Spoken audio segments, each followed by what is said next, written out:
first learned about the myth of the liver birds when I came here to study as a student, and I worked in a pub and people were talking about it inside the pub. Really random, but people just like to tell each other about the urban myth. I guess it's passed through generations, and finding someone who was new to the area seemed to excite people to have that chance to tell me, to tell their story, and kind of, maybe they've practiced it over the years, but everyone who tells the life bird myth in Liverpool seems to know it in a real kind of dramatic way.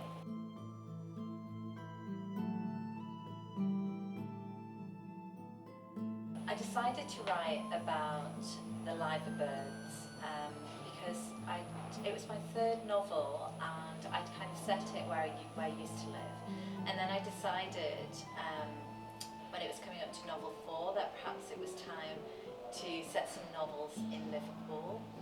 And because Liverpool is such a rich city in terms of storytelling, it seemed obvious to include the liver birds within the novel.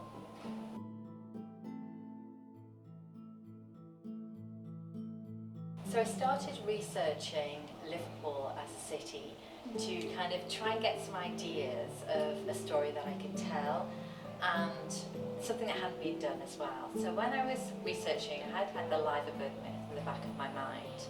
And then I came across some research about the Beatles' roadie called Mal Evans.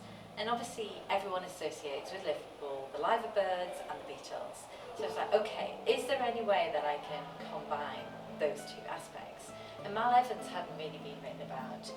So Mal Evans, at the time when I was researching him, when he died, basically his archive, so his collection of things from his time with the Beatles, went missing.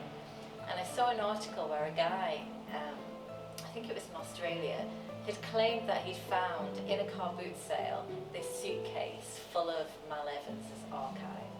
So I decided, okay, what if I brought that back to Liverpool? Well, how would it get here? Well, let's say it comes in on a train into Lime Street Station. I was like, okay. And then I did some more research and I found out about the Williamson tunnels, which is this really eccentric guy who built tunnels underneath his house and they're kind of underneath the city.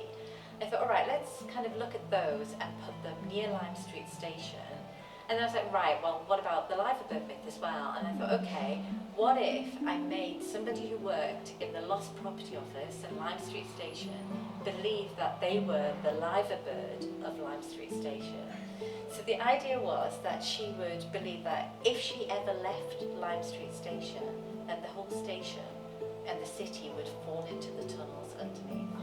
So it was kind of like a combining of these urban myths, these stories that were told around the city, into something set in the heart of the city, which is Lime Street Station.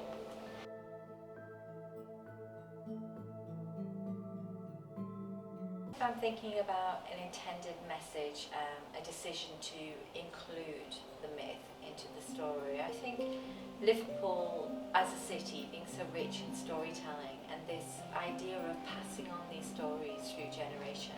And every time we tell an urban myth, we add something of ourselves to it. And I think it was about this sense of wanting to belong, wanting to add to the history of the city. And if you have kind of nomadic roots, which I do, I don't quite belong anywhere, there's this desire to belong somewhere. And by adding part of myself to the story, I guess I'm hoping that I'm writing myself into an urban myth. And also kind of bringing that sense of identity in the Liverpool to the world, because the novel sold around the world. So I kind of added to the urban myth, but then also made other people around the world, informed about the myth as well.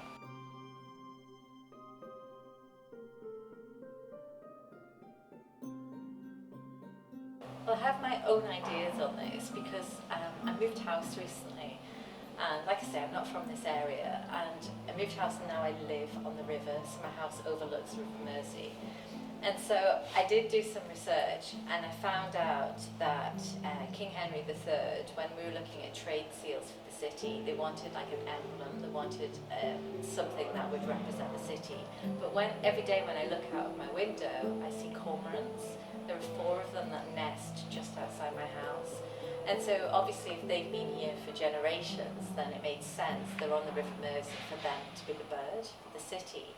But also I think because we're storytellers, we like to make stories around these emblems that are there. So we see the two birds and we think, okay, one's looking out to sea, one's looking in, and Liverpool has such humour that they've formed this idea that one's looking out for the men to return and the other is looking for the men in the pub. You know, there's different kind of ideas and takes on it, but I think so with kind of blending fact and storytelling together, which is what the city does.